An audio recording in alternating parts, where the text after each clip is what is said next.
Hi everyone, I'm out on a run today and I just saw these beautiful big leaf maples and I thought I'd just tell you a little bit about them. So I'm out here in Washougal today and here's three great specimens in the fall. This one particularly is especially large, probably about a 3-foot diameter, and a characteristic of the tree is to grow at these impressive angles. Scaly bark, and here's a couple of damaged spots on this tree. You can see this really cool ribboning and a burl starting to form. This wood is known to be highly figured and is traditionally what you find as bird's eye maple in most commercial settings. Just an editor's note there. I got that a little bit incorrect in the field. Bird's eye maple is actually specific to hard maple. It's thought to be formed from knots and branches that start to grow and are stopped prematurely by unfavorable growing conditions, which is not common in big leaf maple. What big leaf maple is known for is fiddleback and quilting figure. Fiddleback is a more linear pattern that looks a lot like tilled farm rows, whereas quilted figure is a more random pattern. Both of these types of figuring are caused by undulations in the grain that lead to end grain being exposed, and that end grain reflects and takes finish differently. All right, back to the video now. They have these enormous leaves that turn yellow in the fall, and you'll see that they're actually slightly fuzzy compared to a lot of the East Coast maple or the ones you'll see planted around town. I see them a lot in riparian zones, and for the most part under 1,000 feet around here, although sometimes you'll find them higher. I'll take you back to the shop now and show you a couple of pieces that I've milled up and maybe some stuff that I've done with it, if I can find it.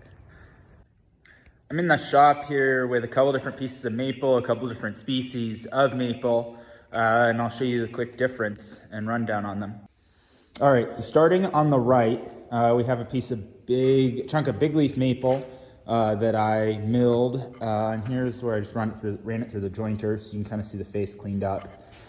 This is, I assume, big leaf maple, Western harvested maple that I picked up from a lumber supplier a couple years ago. It may have aged and browned a little bit in storage, but what you'll notice is that this Western maple is a lot redder than Eastern. And actually, I think this one looks a lot like Western red cedar on this piece.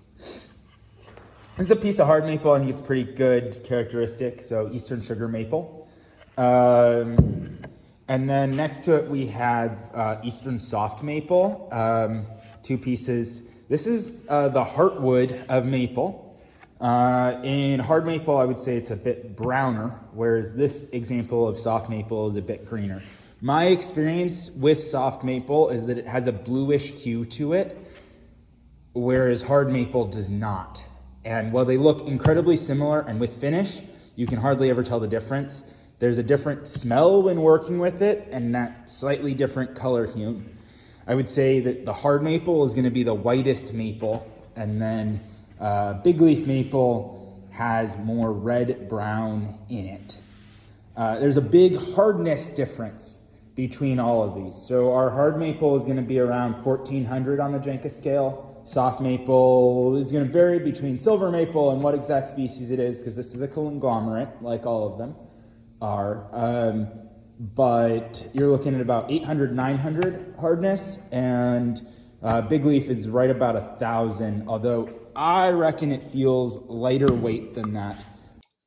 You're right to be suspicious of that weight compared to your numbers, Sam. I went back and checked my numbers again, and big leaf maple compares a lot more closely to the majority of soft maple, and that density, weight, and hardness reflect that.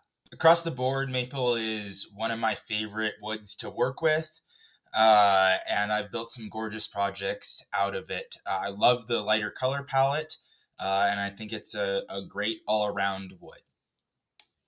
I appreciate you taking the time to watch and listen to me nerd out on wood today. Please like, follow, and subscribe. I greatly appreciate it. And let me know if you have any questions or comments down below. And I'll leave you with this gorgeous sunrise that I took at one of my job sites. Have a great one.